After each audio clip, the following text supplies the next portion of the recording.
মাননীয় সদস্য জনাব আব্দুল লতিফ সিদ্দিকী 133 টাঙ্গাইল 4, আপনি পয়েন্ট অফ অর্ডারে বলতে চেয়েছিলেন, বলুন।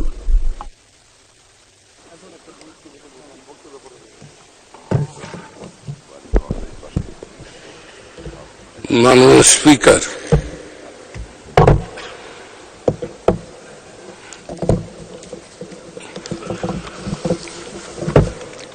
আমি যে প্রশ্নটি উত্থাপন করতে চাচ্ছিলাম, যে বিষয়টি নিয়ে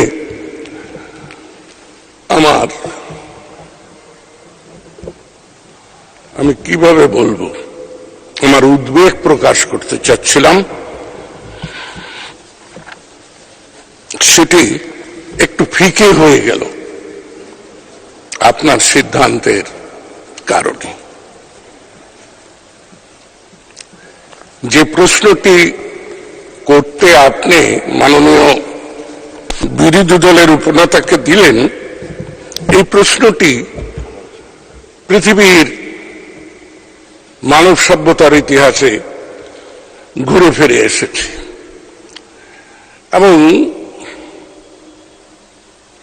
উনি একজন আইনজ্ঞ, উনি কিন্তু বলেছেন এটা কালচার হয়ে দাঁড়িয়েছে, অর্থাৎ একটা ধারাবাহিকতা। কেউ না কেউ এই কালচারটার জন্ম দিয়েছে। বাংলাদেশে কিন্তু এই চাঁদাবাজি ছিল না, এটা দুটি সামরিক শাসনের যে আবর্জনা এবং যারা আজকে উত্তরাধিকার তাদেরই কিন্তু সৃষ্টি। যাক, অবশেষে আমাদের বোধোদয় হয়েছে যে আমরা প্রতিজ্ঞা করি যে আর যেন না হয়। খুব ভালো কথা। আমি বলতে চাচ্ছি, আমি ভীষণভাবে উৎকণ্ঠিত যে আমরা ঊর্ধ্বে দূর নিয়ে নাচানাচি করছি। পত্রিকা নিয়ে ওনারা আসেন, অনেকেই আসে, কিন্তু আজকের পত্রিকায় যে ভয়াবহ সংবাদটি আজকের নয়, গতকাল এবং বেশ কিছুদিন যাবৎ চলছে, সেটা হলো ঢাকার বায়ু দূষণ। বায়ু দূষণ হয় পরিবেশ দূষণের কারণে। আমরা পরিবেশ, আমাদের রাষ্ট্রটি বা আমাদের এই দক্ষিণ এশিয়া এখন পরিবেশ আক্রান্ত।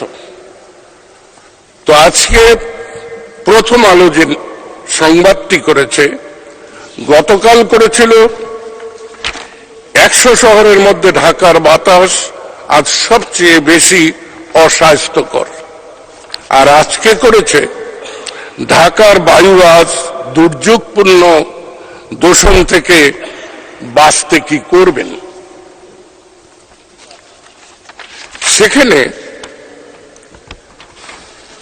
বায়ু দূষণের একটা মাত্রা বর্ণনা করা হয়েছে। আইকিউআর এর মানদণ্ড, এই আইকিউআর নিউজিল্যান্ডের একটি প্রতিষ্ঠান, তাদের মানদণ্ডে স্কোর ধরা হয়েছে 150 থেকে 100 হলে তাকে মাঝারি বা গ্রহণযোগ্য মানের বায়ু হিসেবে বিবেচনা করা হয়। 101 থেকে 150 স্কোরকে সংবেদনশীল গোষ্ঠীর জন্য অস্বাস্থ্যকর ধরা হয়। স্কোর 150 থেকে 200 হলে তা অস্বাস্থ্যকর বায়ু।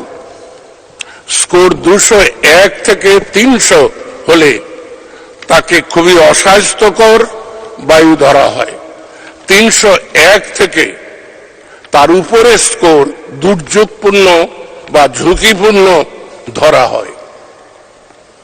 তো আজকে বাংলাদেশের গতকাল ছিল 227, আর আজকে সেটা দাঁড়িয়েছে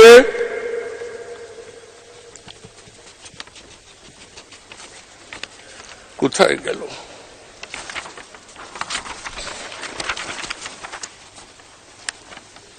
394-তে,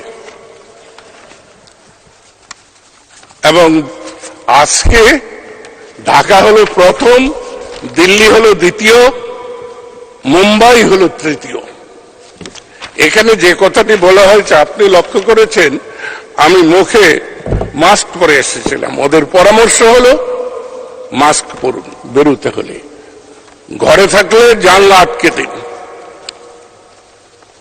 অর্থাৎ যদি আমরা চিকিৎসকের পরামর্শ শুনি তাহলে আমাদের কিছু করার আর অবস্থা নাই।